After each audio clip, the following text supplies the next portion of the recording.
दिखाई दिए भगवान व्यासदेव जी को। शौनक जी ने पूछा, सुखदेव जी तो अत्यंत निवृत्ति परायण है, वो आत्मा में रमण करते रहते हैं, उनको पढ़ने लिखने का ग्रंथ अभ्यास का कैसे भाव आ गया? 18,000 श्लोक पढ़े कैसे? वो तो अपने स्वरूप में रमण करते हैं। श्री सूत जी ने कहा, जो लोग वास्तविक ज्ञानी हैं, जिनकी अविद्या की गांठ खुल गई है, ऐसे आत्माराम पुरुष भी भगवान श्री कृष्ण की हेतु रहित भक्ति किया करते हैं, क्योंकि भगवान के गुण ही ऐसे हैं। भगवान के गुण बड़े बड़े सिद्ध आत्मारामों को भी आकर्षित कर लेते हैं।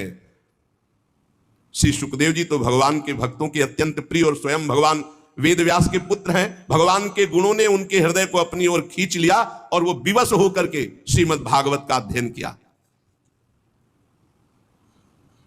आपने प्रश्न किया था कि महाराज परीक्षित ने राज्य लक्ष्मी त्याग करके क्यों गंगा किनारे आमरण अनशन व्रत लिया?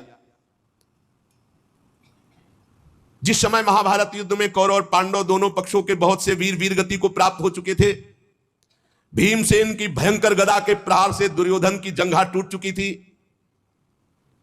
तब अश्वत्थामा गया नजदीक और कहा, प्रिय मित्र, अब मैं तुम्हारा सेनापति हूं, तुम्हारी जरूर कमर टूट गई है, लेकिन तिलक करो, अब जितने बचे मैं पांडवों से सबका विनाश करूंगा। ऐसा ही हुआ। वो अपने स्वामी दुर्योधन का प्रिय कार्य समझकर जितने सो रहे थे सबको काट डाला था अश्वत्थामा ने।